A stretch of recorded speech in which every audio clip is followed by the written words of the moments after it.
Super Crack Estrella presenta. ¿Qué hay al otro lado del muro de hielo? Como recuerdo aquellos días junto al muro, con el traje de escafandra, el frío de la noche en la Antártida sería imposible de aguantar sin el traje. Mi compañero está emocionado, nunca antes nadie atravesó el muro. Detrás del muro es la libertad, un mundo nuevo, un mundo sin la muerte, sin las tensiones de este mundo que dejamos atrás. Llegar hasta muro duró tiempo, pero ya estamos aquí, donde los maestros dejaron escrito en el muro su epitafio: algún día el muro se caerá, y se tragará nuestro mundo gris y oscuro, nada sobrevivirá al muro, pero hoy toca atravesar el muro, hoy toca descubrir qué hay detrás. Caminamos por una oscuridad y una luna negra parece ser la única forma de caminar hacia adelante. Ánimo amigo, camina, el frío pese al traje hace que todo sea lento y complicado. Más allá del muro, más allá de este mundo hay otro, pero hoy solo estamos mi compañero y yo. Los defensores de la Tierra plana creen que en la Antártida existe un muro que marca el fin del planeta.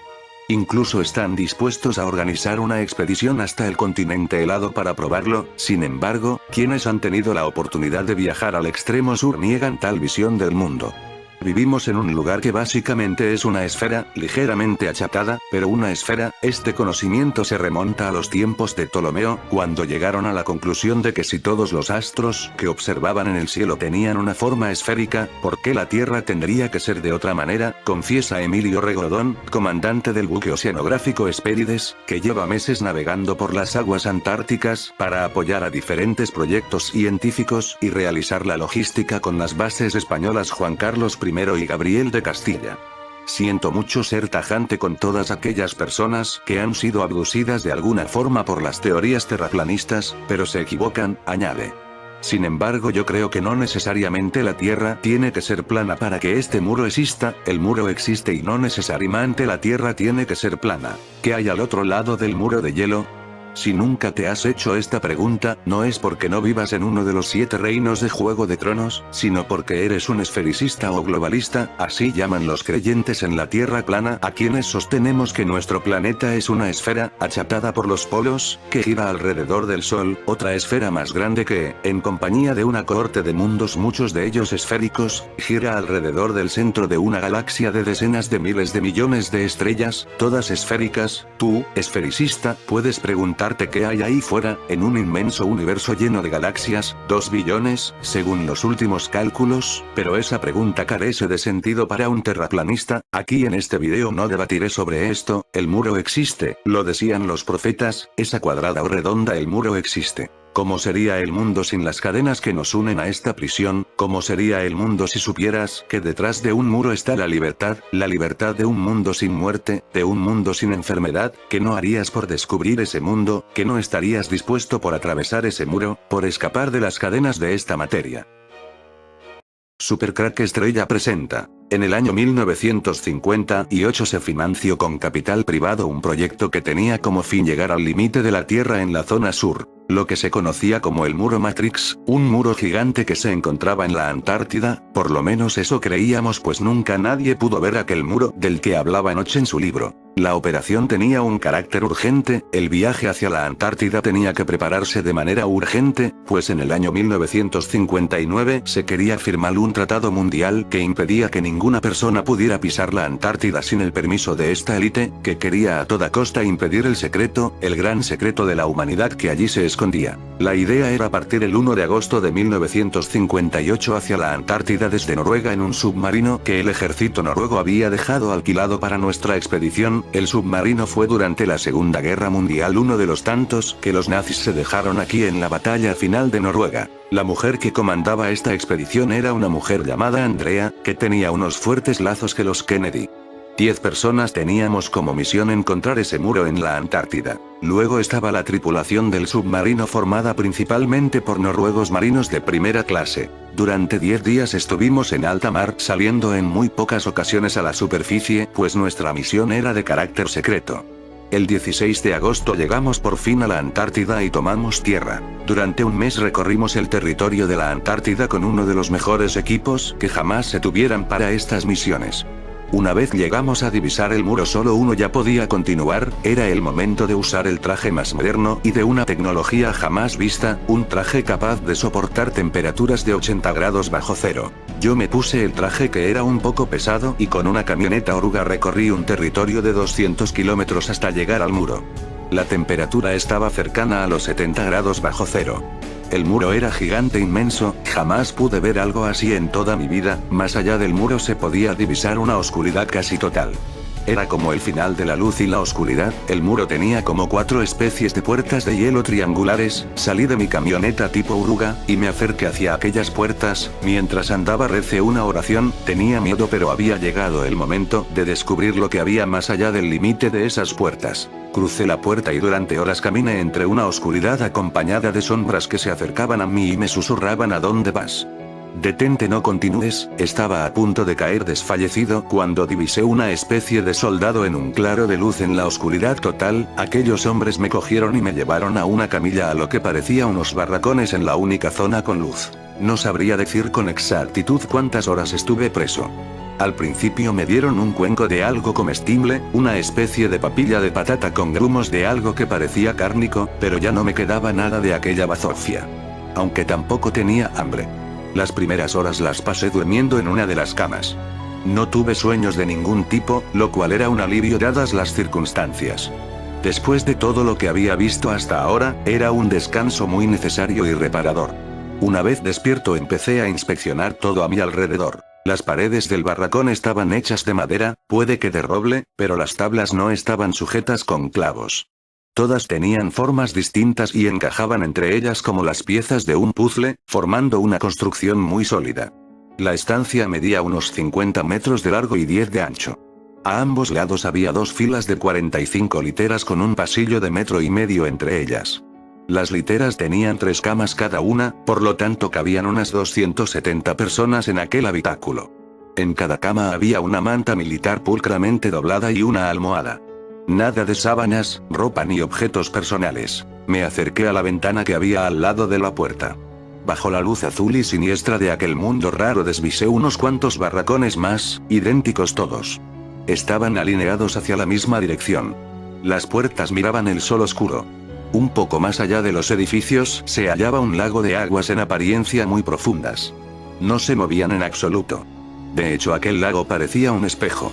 El sol negro y amenazador se reflejaba en su superficie. En la otra orilla pude ver una inmensa torre. Desde donde me encontraba me pareció que era redonda, lisa y muy alta. De hecho no se veía dónde se acababa. No vi ventanas ni puertas, ni aperturas de ningún tipo. Parecía un monolito sólido y sin fisuras, cuyo techo, si es que lo tenía, se perdía en la oscuridad del cielo. De pronto algo llamó mi atención. Hasta ahora no vi ni un alma en aquel lugar. Parecía un campo militar abandonado, sin movimiento alguno. Empecé a preguntarme si no debería de empezar a buscar alguna forma de salir de mi prisión cuando los vi. Desde debajo de la tierra, cerca del barracón más alejado, empezaron a salir soldados.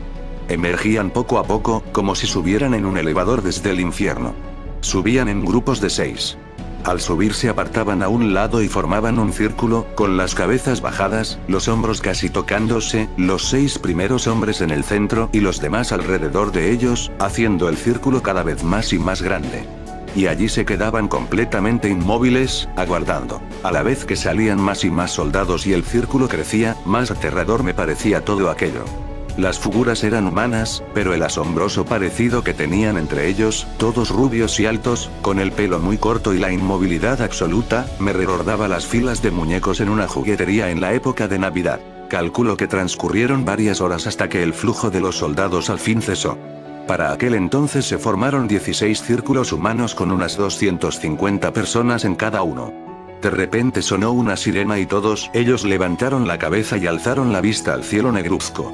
Empezaron a murmurar algo, todos muy sincronizados.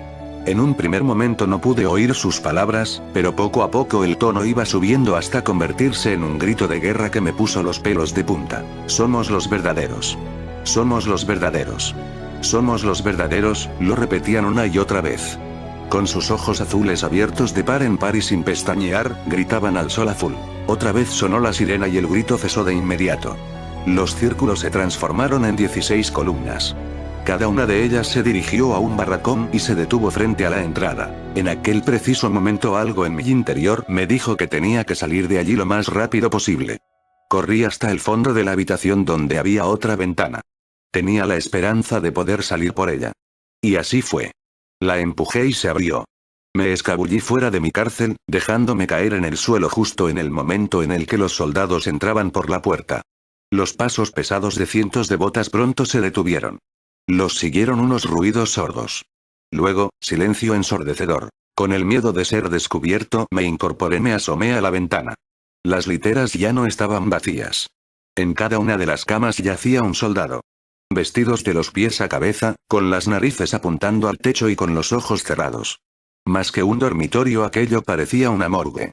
El pelo se me erizó en todo el cuerpo y eché a correr. Al principio quise alejarme de aquel lugar todo lo que me fuera posible, pero por alguna razón la torre al otro lado del lago me atraía como un imán. Terminé en la orilla sin saber bien cómo. Me moría de sed, así que no tuve otro remedio que arriesgarme y beber de aquellas aguas oscuras. El agua no tenía ningún sabor en particular, me recordaba el de aquella agua que bebí al principio de mi viaje, en el bar del mundo en blanco y negro. De pronto un objeto apareció flotando en el agua. Era una barquita muy pequeña, no cabría más de una persona en ella. Se balanceaba ligeramente y avanzaba muy despacio en mi dirección, lo cual era raro en las aguas tan quietas. Según se iba acercando, un olor llegó a mí. Era de lo más repugnante. Un olor a heces, vómito y podredumbre. Me tapé la nariz con la manga de la camisa, pero aún así me llegaba. Cuando la barca se acercó un poco más, pude ver lo que había dentro. El espectáculo que se abrió ante de mis ojos era abominable y grotesco. Me vino a la memoria un libro que leí hace unos años. Sobre un método de tortura brutal que empleaban en el Imperio Persa para dar a sus prisioneros la muerte más dolorosa posible. El escafismo. Se ataba y sujetaba al prisionero para que no pudiese moverse dentro de un cajón de madera, dejando fuera la cabeza, los brazos y las piernas. Después se le obligaba a beber leche y miel para provocarle diarrea y se le untaban todas las partes visibles también con miel. El siguiente paso era dejarlo al sol o bien flotando en una charca estancada. La miel atraía insectos a las partes que quedaban fuera y los excrementos producidos por la diarrea engendraban gusanos que lo devoraban por dentro. Para que la tortura durase cuanto más mejor, se alimentaba e hidrataba al condenado, que podía llegar a aguantar hasta 17 días. Pues bien. Dentro de la barca había un cuerpo de una mujer atada de pies y manos, cubierta por un manto pegajoso y viscoso de una sustancia pestilente y llena de movimiento. Bichos. Millones de ellos cubrían a la pobre y se alimentaban de ella. Me aparté de un salto y vomité en la orilla, llorando de asco y de lástima.